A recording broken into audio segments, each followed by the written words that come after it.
Class 10 जीव विज्ञान chapter 9 आम परिवेश एटा आमर पार्ट 2 वीडियो आउ आमे कौन पार्ट 1 वीडियो ऑलरेडी कंप्लीट कर सारी से पार्ट 1 वीडियो रे आमे कौन सब देखी जीवमंडल कौन जीवमंडल क्या कहुए जीवमंडल क्या नहीं गठित होती ताहा देखी जमी आम जीवमंडल क्या नहीं गठित जलमंडल वायुमंडल अश्ममंडल ए तीनोटी जिनिस को नहीं कौन आमर जीवमंडल सृष्टि होती एवं जीवमंडल उपादान जमी परिसंस्था क्या कहुए एवं परिसंस्थार गठन उपादान गुड़िक देखी जमी अजैविक उपादान उत्पादक भक्षक भक्षक पुणी आमर कौन सेटा कौन थी आमर प्राथमिक भक्षक कौन द्वितीय भक्षक कौन ये सब देखी एवं लास्ट रे देखी कौन आमर अपघटक ये सब आम देखी कौटे आमर पार्ट 1 वीडियो रे। तो आप स्टूडेंट मैंने जाइए चेक करें जे आम परिवेशर पार्ट 1 वीडियो ऑलरेडी से आमर अपलोड हो जाइए।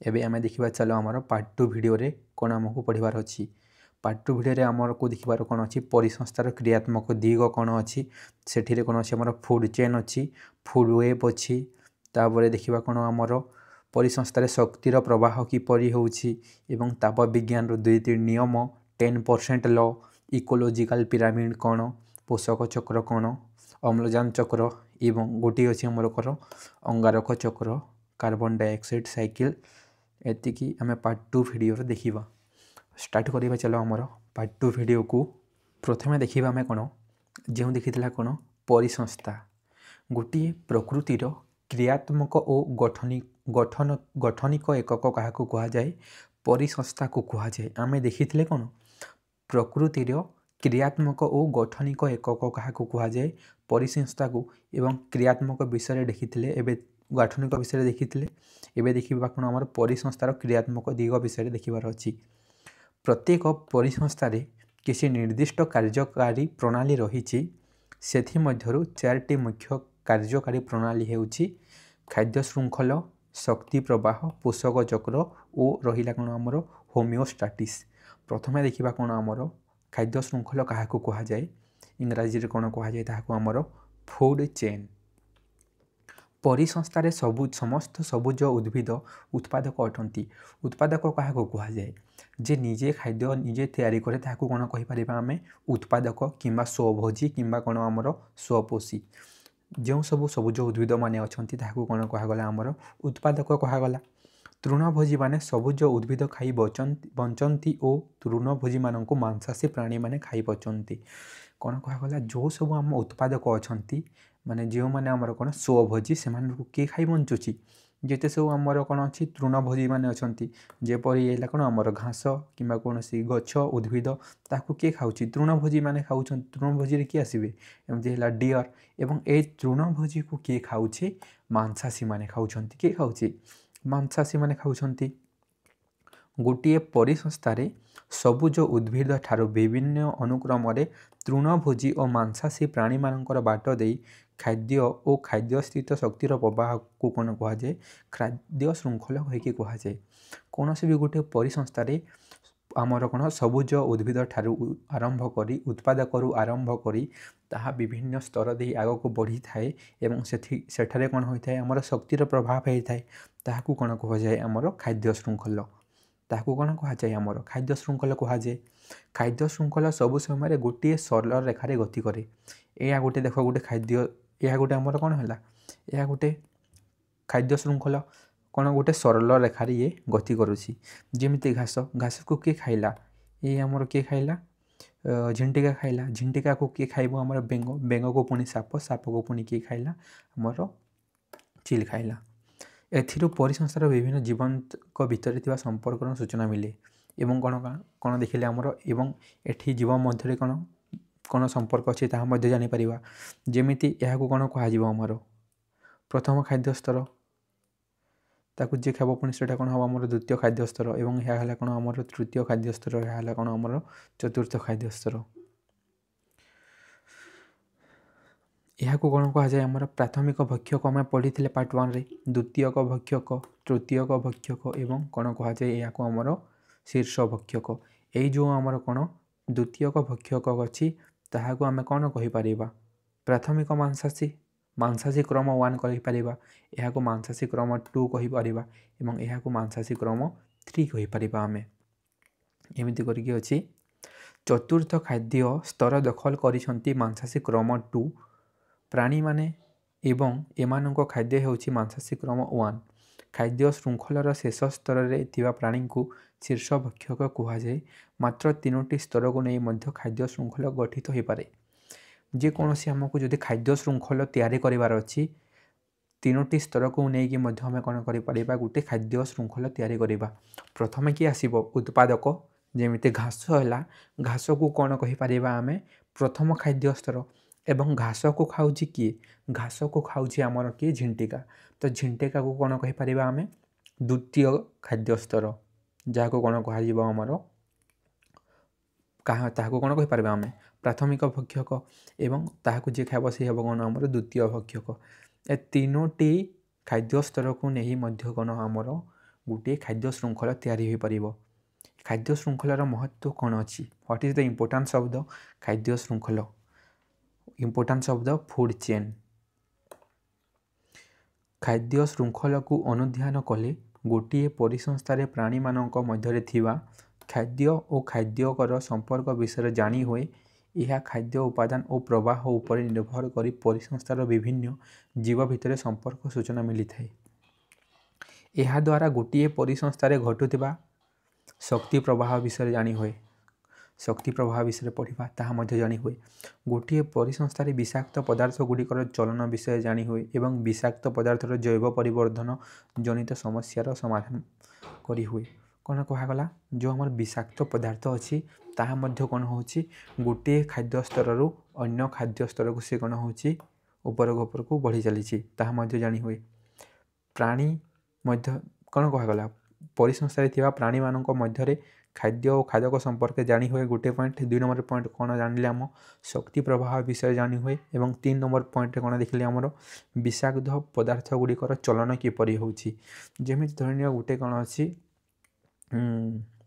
कौन सी पनीपरिया अच्छी से पनीपरिया कौन है एमती आमर मेडिसिन देइछंती और सेटा को जो भी चढ़ई माने खाइबे से माने कौन हे आक्रांत हेबे एवं से चढ़ई को जे खाइबो ताहा मध्य कौन हे से विषाक्त पदार्थ ता शरीर को जीव सेटा गोटे अच्छी आम टॉपिक जैव परिवर्धन ताहा जिते पढ़ा आम डिटेल बुझी जावा जे जैव परिवर्धन कौन जानिले। खाद्य श्रृंखलार महत्व कौन अच्छी परिसंस्थार प्राणी मानक मध्य थिबा खाद्य और खाद्यक संपर्क विषय जानी हुए एवं यह खाद्य उत्पादन और प्रवाह उपर निर्भर कर परिसंस्थार विभिन्न जीव संपर्क सूचना मिली थाए। यह द्वारा गोटे परिसंस्थार घटुवा शक्ति प्रवाह विषय जानी हुए एवं जैव परिवर्धन जनित समस्या एवं यार समाधान करी हुए। एबे देखिबा कोन हमर खाद्य जालिका फूड वेब। परिवेश में गोटे प्रकार खाद्य को अनेक प्रकार प्राणी खाती। परिवेश में जो आमर खाद्य मिलसु ताकू एटा नुहे जे केवल गोटे प्रकार ही प्राणी खाइब ताकू कौन अनेक अनेक प्रकार प्राणी खाती। घास को किए किए खाऊँच झिंटिका ठेकुआ हरिण इत्यादि खाई बचती। एमाने कौन घास गोटे प्रकार खाद्य एवं गोटे प्रकार खाद्य को कौन विभिन्न प्रकार प्राणी माने खाई जीवन बंची थांती। अन्य पक्षरे गोटे खाद्यक प्राणी केवल गोटे प्रकार खाद्य उपर निर्भर न करी अन्य प्रकार खाद्य खाई बंचे। सेहीपरि मनीष तृणभोजी हो पारे मांसाशी हो पारे बा सर्वभोजी मध्य हो पारे।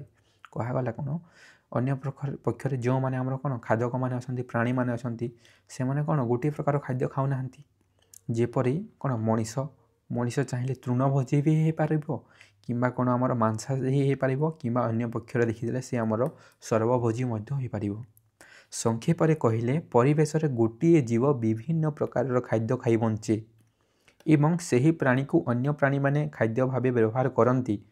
तेणु परिवेश में प्राणी मानक मध्य खाद्य संपर्क गोटे सरल रेखा परी न होई एक गछर शाखा प्रशाखा परी छंदी होई कौन सृष्टि करिथाए खाद्य जाली सृष्टि करिथाए।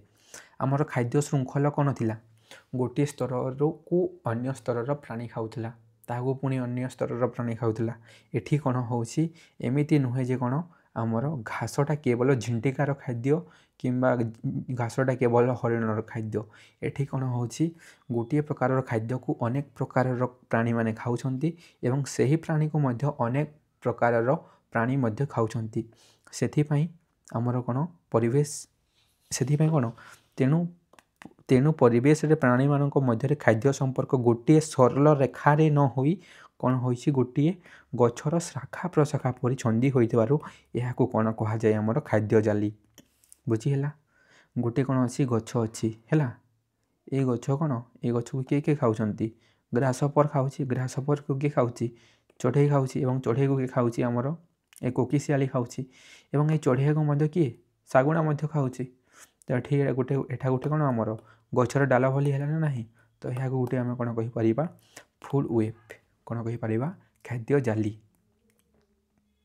एबे देखिबा कौन एटा गोटे हमर इम्पोर्टेंट अछि परिसंस्थारे शक्तिर प्रवाह कौन परिसंस्था गोटे अछि से परिसंस्थारे कौन हमर शक्तिर प्रवाह किपरि होछि ताहा हम जानिबा देखो energy flow in the ecosystem गोटे इकोसिस्टम रे किमिति एनर्जी फ्लो होछि परिसंस्थारे शक्तिर प्रवाह सूर्यंक ठारू आरंभ होई उत्पादक तृणभोजी मांसाशी क्रम 1 और 2 तथा शीर्ष भक्षक ठारे खाद्य जरिया पहुँची थाए कौन कहगला यही जो हमर सूर्य रु आरंभ होई प्रथमे कौन उत्पादक को जीव उत्पादक करू काहाकू तृणभोजी तृणभोजी रो मांसाशी क्रम 1 मांसाशी क्रम 2 लास्ट रे जीव ताकू कौन कहा जाय हमर शीर्षक भक्षक ठारे पहुँची थाए जे कोनोसी परिसंस्थारे शक्तिर प्रवाह सूर्यंक ठारू स्वपशी सबुज उद्भिद बा तापरे समस्त भक्षक और अपघटक मानक भितर सीधा सलख एक दिगरे होई थाए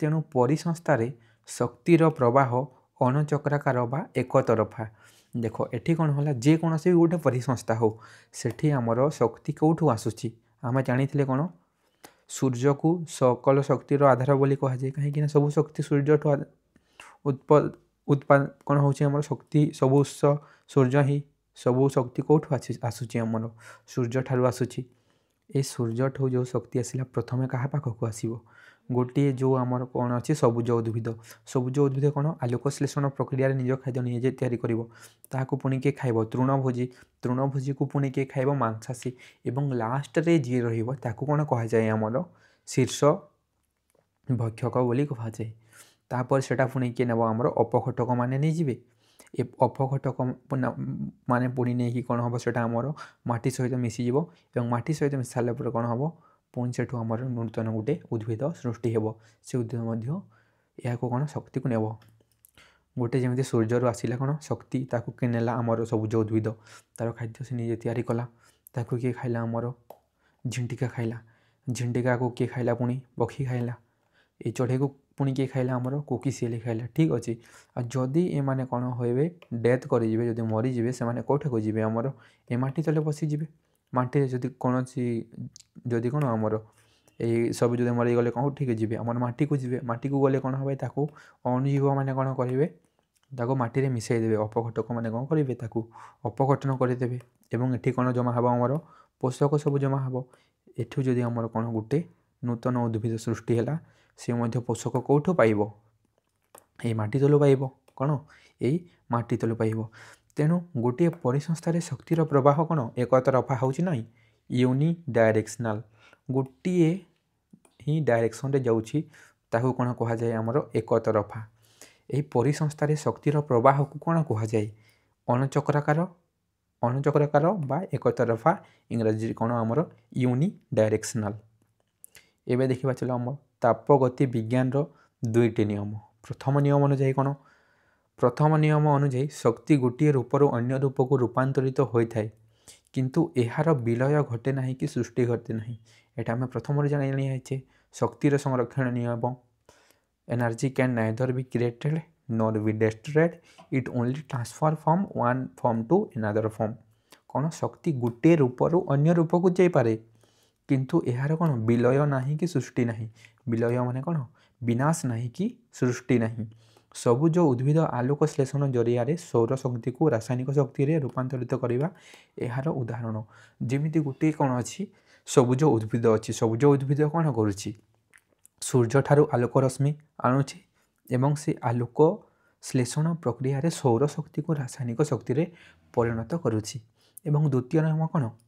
द्वितीय नियम अनुଯାयी जेकोसी क्षेत्र में शक्तिर रूपांतरण बा स्थानांतरण संपूर्ण भाव हो न थाए किसी शक्ति ताप रूपे अपसारित होता है। यही जो आमर कौन 2 नंबर नियम कौन कहूँ जिते बेले आम शक्तिर रूपांतरित होता है सबु शक्ति रूपांतरित हो न थाए किसी शक्ति कौन आम ताप रूपे बाहर को बाहरी थाए अपसारित हो जाए। ये थी आम कौन द्वितीय नियम।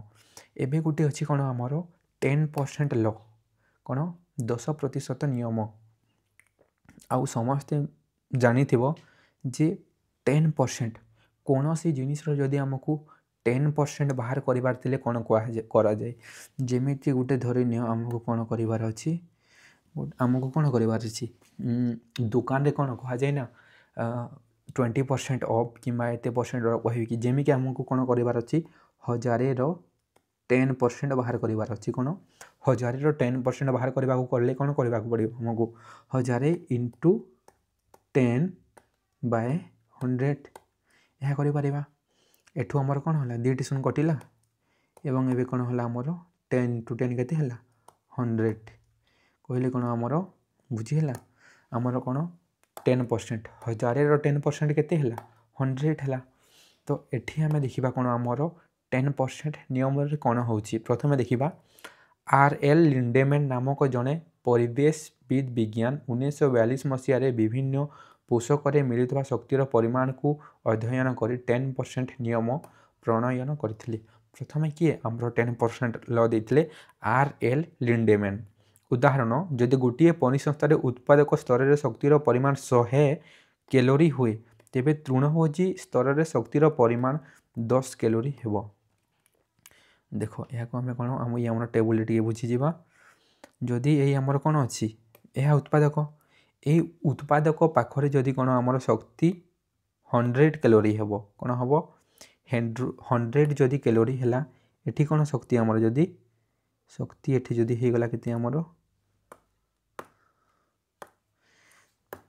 एठी जदि आमर कौन शक्ति जदि 100 कैलोरी है तो ऊपर स्तर को कौन आमर ऊपर स्तर को केते जीव शक्ति मात्र 10% जीव ऊपर स्तर को केते जीव मात्र 10%। आउ एबे आमे शिखिले कौन 10% आमे किपरि बाहर करिबा जदि हमको 100 10% बाहर करिवार अछि कौन करिबा 100 × 10/100 हेले 10% हो जदि 20% था ताहले कौन करते 100 × 20/100 करते ठीक अच्छे सेठी आम एपरी कौन करला आमर जो जदि एटा को आम कौन करवा इंटू कले हे कौन एठू 2टा शून्य एठू 2टा शून्य तो केते हैला 10 × 1 10 होगला।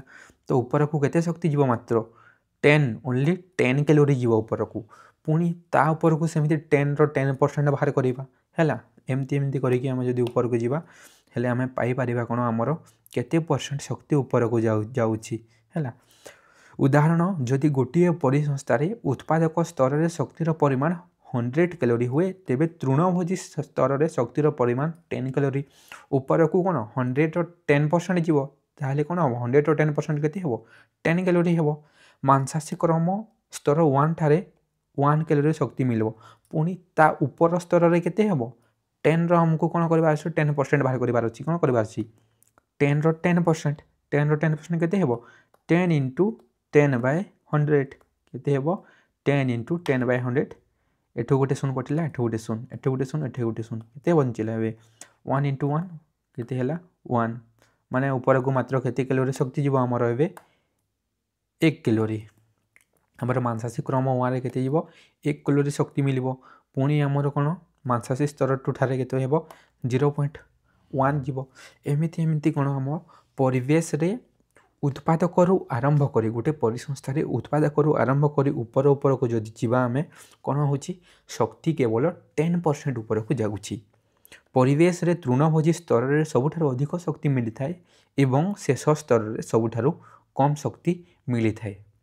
बुझीगला आमर कौन परिवेश रे तृणभोजी को अधिक शक्ति मिले एवं कौन शेष स्तर में सबुठ कम शक्ति मिले। तो ये गोटे आमर कौन कह तो गोटे क्वेश्चन बनी पारे जे कहीं गोटे खाद्य श्रृंखल केवल 4टी स्तर अच्छी एटा गोटे क्वेश्चन बनी पारे ना कि आमर कौन कहीं गोटे खाद्य श्रृंखल केवल 4टी स्तर अच्छी कहीं कौन जो आमर एमती खाद्य शक्ति उपरक उपरक जीव ताहा कौन शक्ति ह्रास हो एवं शेष जी रहा पाखक बहुत कम शक्ति पहुँचब से कौन यहाँ आमर मैक्सिमम टू मैक्सिमम गोटे खाद्य श्रृंखल 5टी खाद्य स्तर हो पारे कौन हो पारे मात्र 5टी खाद्य स्तर हो पारे यह गोटे क्वेश्चन हो पार। एबे देखिबा चलो आमर कौन इकोलोजिकल पिरामिड क्या कह जाए कौन पिरामिड क्या कह जाए इकोलोजिकल पिरामिड चार्ल्स एल्टन 1927 मसीह विभिन्न प्रकार परिसंस्था विषय अनुध्यान कर देखिले परिसंस्थार उत्पादक मानक संख्या सबुठारु अधिक एवं तृतीय भक्षक तथा शीर्ष भक्षक संख्या सबुठारु कम उत्पादक संख्या अधिक अच्छी तापर जिते बेले आम कौन द्वितीय और तृतीय भक्षक संख्या देखी से बहुत कम थिला उत्पादक स्तर ठारू तृतीय भक्षक स्तर पर्यंत जीव मान संख्या क्रमागत भाव कमी जाए संख्या अनुसार एम सजाई रखिले यह एक पिरामिड पर देखा संख्या पिरामिड कह जाए जदि कौन उत्पादक धरिन केतोटी अच्छा आमर उत्पादक अच्छा कौन आमर 100 अच्छा कौन है आमर उत्पादक अच्छा के आमर 100टी उत्पादक अच्छा यही 100 उपर जदि आम कौन आसो प्राथमिक भक्षक आसवे जमी प्राथमिक भक्षक कौन रे कम रे प्राथमिक भक्षक केतोटी अच्छा आमर 80टी अच्छा 80 उपर कौन आसो आमर द्वितीय भक्षक जदि के अच्छा आमर 60 अच्छा तृतीय भक्षक केते अच्छा आमर 40 अच्छा यह जब आम नंबर देखा एतिकिटे के आमर 100 ताठू टिके कम के 80 ताठू कम के 60 ताठू कम है के आमर यहाँ 40 एमती एमती जदि आम कौन यहाँ देखा यह गोटे क्या भली देखा यह गोटे आम पिरामिड भली देखा यह क्या भली देखा आम गोटे पिरामिड भली देखा संख्या अनुसार एमान को सजाई रखिले एक पिरामिड पर देखा यह कौन कह जाए संख्या पिरामिड कह जाए जीव मानक जैविक वस्तुत्व उत्पादक ठारू क्रमगत भाव कमी जाए कौन कहगला ये आमर जीव मानक जैविक वस्तुत्व उत्पादक स्तर ठारू क्रमागत भाव कमी जाए एवं एमानकर जैविक वस्तुत्व मध्य कौन होची क्रम हिसाब से कौन कम होई जीव शक्तिर प्रवाह रे मध्य प्रत्येक स्तर रे पूर्ववर्ती स्तर तुलन में कम शक्ति उपलब्ध होता है शक्ति विषय में जानिले आम कौन 10% ल देखिले जे शक्ति प्रवाह मध्य कौन आमर तार पूर्ववर्ती स्तर तुलन में कौन कम शक्ति उपलब्ध होता है यही दुई अवस्था को विचार को नहीं गठन करा जाउतबा पिरामिड यथाक्रमे जैविक वस्तुत्व पिरामिड और शक्ति जैविक वस्तु पिरामिड और शक्ति पिरामिड कह जाए यही जो आम कौन गोटे पिरामिड अच्छी यहाँ कौन कह जैविक वस्तुत्व पिरामिड एवं कौन कह जाए आमर शक्ति पिरामिड बोली कह जाए एवं क्या आमर संख्या पिरामिड मध्य कह जाए ये थिला कौन आमर इकोलोजिकल पिरामिड विषय एवं देखा कौन आमर पोषक पोषक विषय तुम मैंने सब जानी पोषक न्यूट्रेंट आमर कौन खाद्य जो सब खाद्य खाऊ सब खाद्य कौन अच्छी पोषक अच्छी जमती कौन आमर potassium calcium magnesium sulphur phosphorus ये गोटे मैंगनीज जिंक यह गोटे गोटे कौन आमर पोषक अच्छी एमती देखा चलो पोषक आमर मेनली दी प्रकार कौन मेनली पोषक आमर केते प्रकार दी प्रकार गोटे पोषक है कौन आमर स्थूल पोषक गोटे कौन आमर स्थूल पोषक अन्यटी कौन आमर सूक्ष्म पोषक गोटे कौन आमर स्थूल पोषक अन्यटी कौन आमर सूक्ष्म पोषक ठीक अच्छे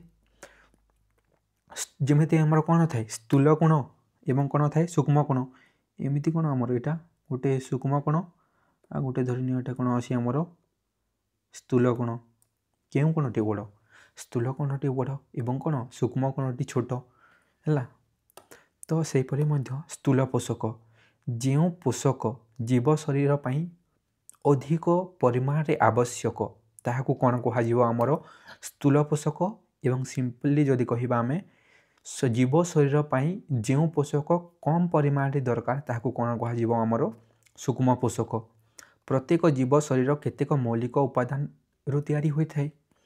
जीव बंचिबा और वृद्धि पाई विभिन्न प्रकार मौलिक उपादान मध्य आवश्यक होता है। जीव शरीर पाई अधिक परिमाण में आवश्यक होता carbon, nitrogen, oxygen, hydrogen, potassium, calcium, magnesium, sulphur, phosphorus परी मौलिक उपादान को स्थूल पोषक कहुए। किसी एग्जाम्पल अच्छी hydrogen, potassium, calcium, magnesium, sulphur, phosphorus परी मौलिक ये सब को कौन कहुए आम स्थूल पोषक। जो पोषक आम जीव शरीर पर अधिक आवश्यक। जीव शरीर पर खूब कम परिमाण में आवश्यक होता copper, manganese, zinc, boron, cobalt, sodium, लोह इत्यादि को कौन कहुए आमर सूक्ष्म पोषक बोली कहुए। उत्पादकों ठारू पोषक पदार्थ तृणभोजी एवं परे भक्षक प्राणी शरीर को जाए। ये कौन उत्पादक जो आमर पोषक प्रथम उत्पादक ठारे रौन आमर पोषक पदार्थ एवं उत्पादक को किए खाइब तृणभोजी खाइब। तो तृणभोजी को कौन जीव आमर तृणभोजी को पोषक जीव एवं तृणभोजी को जी खाइब किए खाइब भक्षक मैंने खाइबे मांसासी मैंने खाइबे ता मध्य को कौन आमर शरीर को प्रवेश करिब किए आमर पोषक। उत्पादक और भक्षक मृत्यु पर तांको शरीर माटी रे मिसी जाए।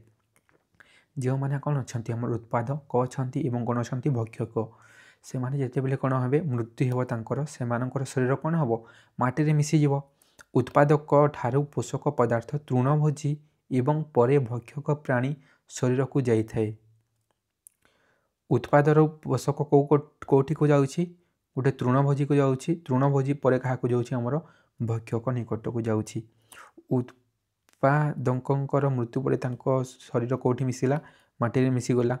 पोषक पदार्थ मान उद्भिद द्वारा एवं से जरिया अन्य जीवों द्वारा व्यवहृत होता है। या देखिला कौन आमर पोषक चक्र। तो आमर एठी आमर मेनली जीव शरीर एवं परिवेश मध्य दे पोषकर यही निरवच्छिन्न चक्राकार प्रवाह को पोषक चक्र कहुए।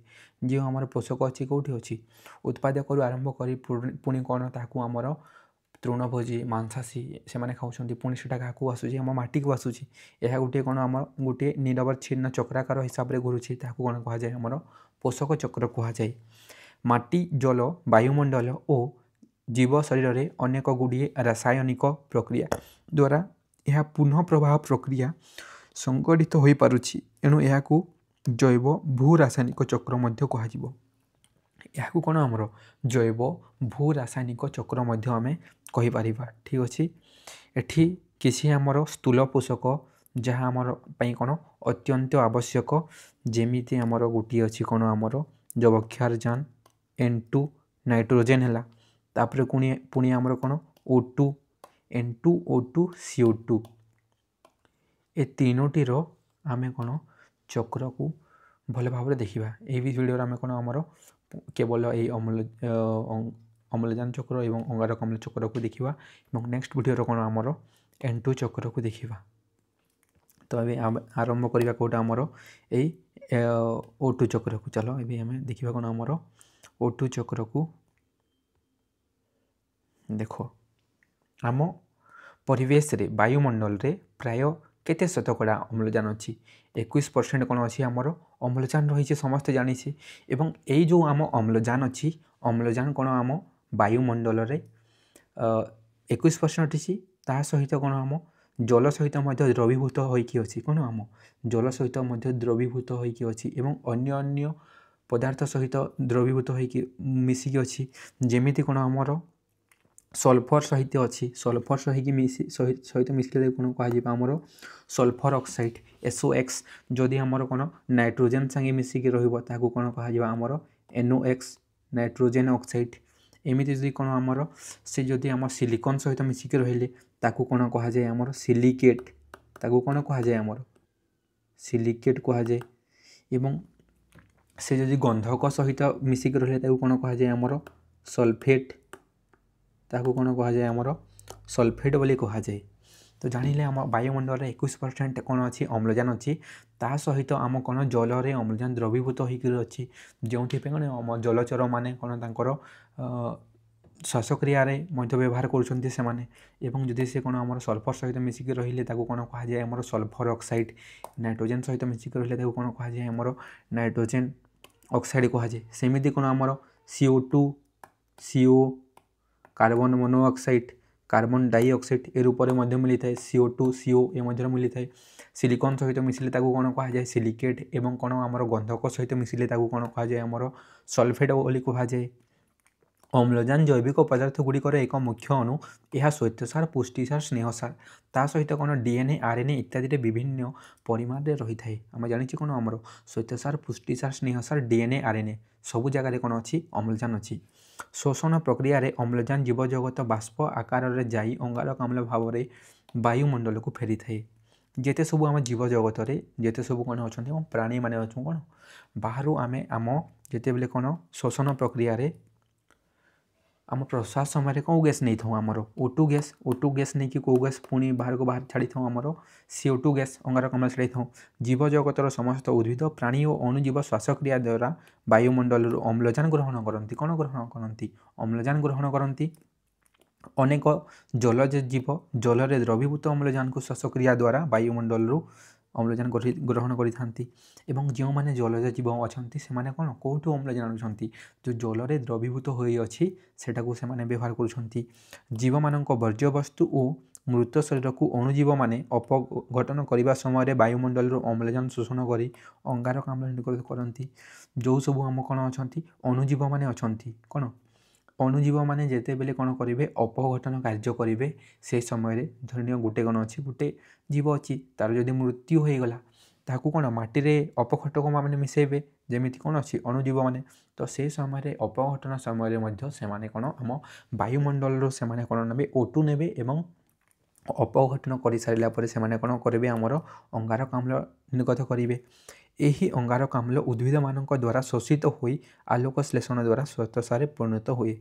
ଏବଂ ଯେଉଁ ଅଙ୍ଗାରକାମ୍ଳ ଜୀବ ଦ୍ୱାରା କିମ୍ବା ଅଣୁଜୀବ ଦ୍ୱାରା ବାହାରକୁ ବାହାରୁଛି ତାହାକୁ କିଏ ଗ୍ରହଣ କରିବ ଏଇ ଆମର ସବୁଜ ଉଦ୍ଭିଦମାନେ ତାହାକୁ କ'ଣ ଗ୍ରହଣ କରିବେ ଏବଂ ଗୋଟିଏ ପ୍ରକ୍ରିୟାରେ ସେମାନେ ବ୍ୟବହାର କରିବେ। ତାହା ହେଲା କ'ଣ ଆମର ଆଲୋକ ଶ୍ଳେଷଣ ତୁମେ ଭଲ ଭାବରେ ଜାଣିଥିବ। ଆଲୋକ ଶ୍ଳେଷଣ ଗୋଟିଏ ପ୍ରକ୍ରିୟା ଯେଉଁ ପ୍ରକ୍ରିୟାରେ କ'ଣ ଆମ ଗଛରେ ଥିବା ହରିତ କଣିକା ତା ପତ୍ରରେ ଥିବା କ'ଣ ଆମ ହରିତ କଣିକା ସୂର୍ଯ୍ୟ ଆଲୋକ ଖଣିଜ ଲବଣ ଜଳ ଏବଂ ଅଙ୍ଗାରକାମ୍ଳର ବିନିଯୋଗ କରି ସେ କ'ଣ କରିଥାଏ ଗୋଟେ ସରଳ ଶର୍କରା ସୃଷ୍ଟି କରିଥାଏ। ସେହି ସରଳ ଶର୍କରା କ'ଣ ଆମର ଗ୍ଲୁକୋଜର ସଂକେତ ତୁମେମାନେ ଜାଣିଛ କ'ଣ C6H12O6। ଏହି ଅଙ୍ଗାରକାମ୍ଳ ଉଦ୍ଭିଦମାନଙ୍କ ଦ୍ୱାରା ଶୋଷିତ ହୋଇ ଆଲୋକ ଶ୍ଳେଷଣ ଦ୍ୱାରା ଶ୍ୱେତସାରରେ ପରିଣତ ହୁଏ। ଏହା ଦ୍ୱାରା ଜଳ ଅଣୁ ଭାଙ୍ଗି ଅମ୍ଳଜାନ ଗ୍ୟାସ୍ ଆକାରରେ ବାୟୁମଣ୍ଡଳକୁ ନିର୍ଗତ ହୋଇଥାଏ ଓ ଅମ୍ଳଜାନ ଚକ୍ର ସମ୍ପୂର୍ଣ୍ଣ ହୋଇଥାଏ। ଏବଂ କ'ଣ ଆମର ଅମ୍ଳଜାନ ଚକ୍ର ଗୋଟେ ସମ୍ପୂର୍ଣ୍ଣ ହୋଇଥାଏ। ବୁଝିହେଲା ବାୟୁମଣ୍ଡଳରେ 21% କ'ଣ ଅଛି ଆମର ଅକ୍ସିଜେନ୍ ଅଛି। ଯେଉଁ ଜୀବମାନେ ଅଛନ୍ତି ସେମାନେ ତାଙ୍କ ଶରୀରକୁ କ'ଣ ନେଉଛନ୍ତି ଅମ୍ଳଜାନ ଜୀବ ହେଉ କିମ୍ବା ଅଣୁଜୀବମାନେ ହେଉ ଅମ୍ଳଜାନ ନେଉଛନ୍ତି ଏବଂ ତାଙ୍କ ଶରୀରରୁ କ'ଣ କରୁଛନ୍ତି ଶୋଷଣ କରିକି ଆମର CO2 ଛାଡ଼ୁଛନ୍ତି ଏବଂ ଅଣୁଜୀବମାନେ କ'ଣ ଅପଘଟନ କରି ବାହାରକୁ କ'ଣ ଆମର ଅଙ୍ଗାରକାମ୍ଳ ଛାଡ଼ୁଛନ୍ତି ଏବଂ ସେହି ଅଙ୍ଗାରକାମ୍ଳକୁ ପୁଣି କିଏ ନେଉଛି ଆମର ସବୁଜ ଉଦ୍ଭିଦ ଏବଂ ସେହି ସବୁଜ ଉଦ୍ଭିଦ ନେଇକି କ'ଣ ତାର ଯେଉଁ ଆମର ଆଲୋକ ଶ୍ଳେଷଣ ପ୍ରକ୍ରିୟା ଅଛି ଆଲୋକ ଶ୍ଳେଷଣ ପ୍ରକ୍ରିୟାରେ ସେ ବ୍ୟବହାର କରିକି ସେ ଶ୍ୱେତସାର ତିଆରି କରୁଛି। ଶ୍ୱେତସାର କ'ଣ ତିଆରି କରୁଛି ତା ପାଇଁ C6H12O6 ସହିତ କ'ଣ ଆମର O2କୁ ସେ ଗ୍ୟାସ୍ ଆକାରରେ ନିର୍ଗତ କରୁଛି। କ'ଣ ଆମର O2କୁ ସେ କ'ଣ କରୁଛି ଆମର ଗ୍ୟାସ୍ ଆକାରରେ ନିର୍ଗତ କରୁଛି। ଅମ୍ଳଜାନକୁ ପୁଣି କ'ଣ ଜୀବ ନେବ ପୁଣି ଅଣୁଜୀବ ନେଇକି ପୁଣି ସେଇ ଆମର ଚକ୍ରଟା ଚାଲିଛି। ଏତିକି ଥିଲା କ'ଣ ଆମର ଅମ୍ଳଜାନ ଚକ୍ର। ଏଇଟା ଅମ୍ଳଜାନ ସହିତ ଯଦି ସିଲିକନ୍ ମିଶିବ ତାକୁ କ'ଣ କୁହାଯିବ ସିଲିକେଟ୍। ଅମ୍ଳଜାନ ସହିତ ଯଦି ଆମର କ'ଣ ଗନ୍ଧକ ମିଶିବ ତାକୁ କ'ଣ କୁହାଯାଏ ଆମର ସଲଫେଟ୍। ମନେ ରହିବ। ଏବେ ଦେଖିବା ଚାଲ କ'ଣ ଆମର ଅଙ୍ଗାରକ ଚକ୍ର। ପୃଥିବୀ ପୃଷ୍ଠରେ ଅଙ୍ଗାରକ ବିଭିନ୍ନ ଅବସ୍ଥାରେ ଦେଖିବାକୁ ମିଳେ। ପୃଥିବୀ ପୃଷ୍ଠରେ କ'ଣ ଆମର ସବୁ ଜିନିଷ କ'ଣ ଅଙ୍ଗାରରୁ ସୃଷ୍ଟି ହୋଇଛି। ଯେମିତି କୋଇଲା ଦେଖିଥିଲେ କୋଇଲାର ବିଭିନ୍ନ ରୂପ 4ଟି ରୂପ ଥିଲା। କୋଇଲାରେ କେତେ ପରସେଣ୍ଟରେ କେତେ ମାତ୍ରାରେ କ'ଣ ଅଛି ଆମର ଅଙ୍ଗାରକ ତାହାକୁ ନେଇ ମଧ୍ୟ ବିଭାଗୀକରଣ କରାଯାଇଥିଲା। ପୃଥିବୀ ପୃଷ୍ଠରେ ଅଙ୍ଗାରକ ବିଭିନ୍ନ ଅବସ୍ଥାରେ ଦେଖିବାକୁ ମିଳିଥାଏ। ବାୟୁମଣ୍ଡଳରେ ଏହା ମୁଖ୍ୟତଃ ଅଙ୍ଗାରକାମ୍ଳ ବାଷ୍ପ ଆକାରରେ ରହିଥିବା ବେଳେ ମୃତ୍ତିକାରେ ଏହା ଅର୍ଦ୍ଧ ଅପଘଟିତ ଜୈବ ଅଙ୍ଗାରକ ଭାବରେ ରହିଥାଏ। ପ୍ରାଣୀ ଓ ଉଦ୍ଭିଦମାନଙ୍କ ଶରୀର ଗଠନରେ ଅଙ୍ଗାରକ मुख्य भूमिका वहन करिथाए और समस्त जैविक और कौन आमर समस्त जैविक पदार्थ रे अन्य अणु मानक सहित विभिन्न अनुपात रही थाए।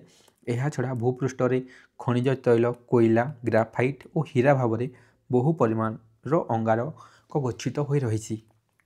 जलमंडल रे अंगारकाम्ल द्रवीभूत होई एपरी परिमाण रे रही थाए जे वायुमंडल अंगारकाम्ल सह तुलना कले यह प्राय 50 गुण अधिक हम। आमर कौन जल सहित अधिक अंगारकाम्ल मिसिक थाए क्या तुलन में आम वायुमंडल वायुमंडल रे जेते भी आमर अंगारकाम्ल अच्छी ताठू 50 गुण अधिक कौटी आम जलमंडल रे आमर परिमाण अच्छी अधिक अच्छी। जलमंडल मुख्यतः कोठी समुद्रर यही गुण द्वारा वायुमंडल रे अंगारक परिमाण संतुलित हो रही। यह छड़ा समुद्र चट्टान रे बहु परिमाण अंगारक कार्बोनेट पत्थर भाव में जमी रही। समस्त जानी आम कार्बोनेटर संकेत कौन CO3 कार्बोनेटर संकेत कौन आमर CO3 कौन आमर कार्बोनेट रूप में संचित हो रही। जैविक प्रक्रिया द्वारा अंगारक नियमित भाव वायुमंडल जीवमंडल को और जीवमंडल जलमंडल माटी पुणी वायुमंडल को यातायात करें। यही प्रक्रिया को अंगारक चक्र कहुए। यह प्रक्रिया कौन कहुए आमर अंगारक चक्र। देख ये आम चक्र को देख प्रथम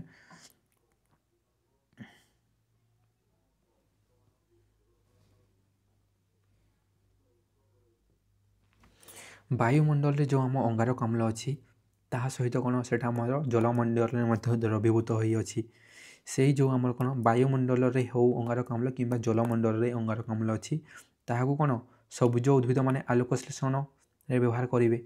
वायुमंडल जो गैस अच्छी सबुज उद्भिद माने व्यवहार करेंगे एवं जो अंगारकाम्ल कौन अच्छी आम जल में अच्छी ताकू कौन आमर छोट छोट गछ मैंने व्यवहार करेंगे।